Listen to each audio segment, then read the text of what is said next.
Okay, so second full day in Cairo.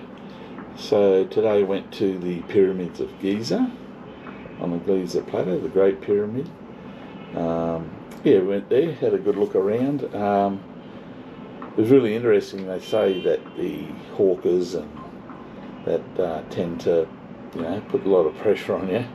But my driver, he didn't guide me. He just sort of came in and walked around not far from me, and I reckon I had two people approach me. That was it. So the fact is, if you do have someone with you, a local, I suppose, it looks like God, they really just leave you alone.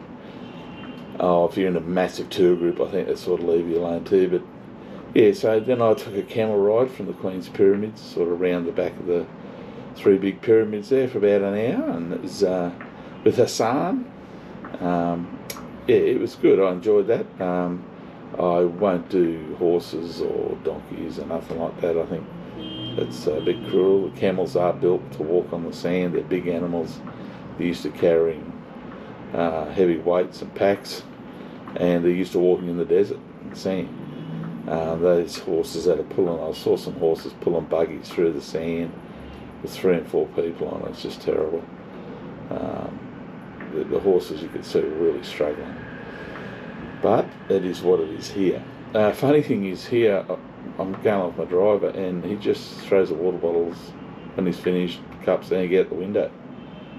I was a bit astounded, but there is people here from a place called Garbage City, or Saline, and they go around at night picking up all the garbage, and then they recycle it and then sell it. Now, obviously, they don't get all of it, and they only get what they can recycle. So there's still a fair bit of rubbish you see lying around, but it is what it is. That's how it is here. Very noisy. I mean, I've moved hotels now. I'm right in Cairo. You can probably hear it. It's very noisy outside, very noisy. I'm at the Cairo Inn, quite nice. Nice rooms. What I have found is they don't believe in hot water systems. The water, while it's not freezing cold, is pretty cool. I don't know whether it's just me, but the 2 places I've stayed at so far haven't had warm water. Or even not hot water, but even warm water. Maybe because it's summer. Quite refreshing when you have a shower, yes. After the pyramids, I went up to Coptic Cairo. Quite interesting there. A really interesting place to see, and when you get there you can walk it. It's a Christian area. It's a big Catholic school there. There's a church there of the Virgin Mary. It's where Jesus, the Holy Family, stayed for a while in a sort of cave thing there, and they built a church over it. And of course it's they call it Second Jerusalem. And also in that church in 1967 there was blood seen coming from a pillar there, and because Saint did say who his name was, Cyrus VII, I think, was ill, and it kept weeping until he actually passed away. And yes, they've got the pillar surrounded by perspex, but you can see the marks that on there. Yeah, it's obviously some people go there. It's a bit of a pilgrimage, but a very nice area to go. It's free. The whole thing there is free.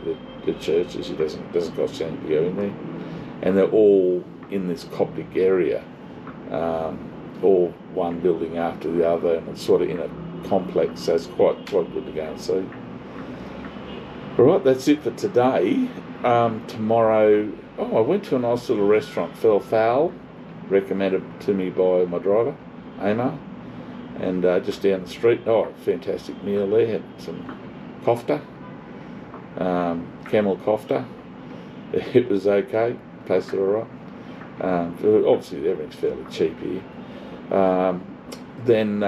So tomorrow, a late start tomorrow, and I'll stay until around 11 o'clock. Going to the Citadel, Islamic Cairo type thing up that way. And then Khan al-Khali markets. I'm going to walk down through the markets there. Bab Fatua, Bab Fatala. Have a look there. And then I've got the train at 8:15 tomorrow night, the overnight sleeper train down to Aswan. So it's a sort of lunchtime afternoon thing.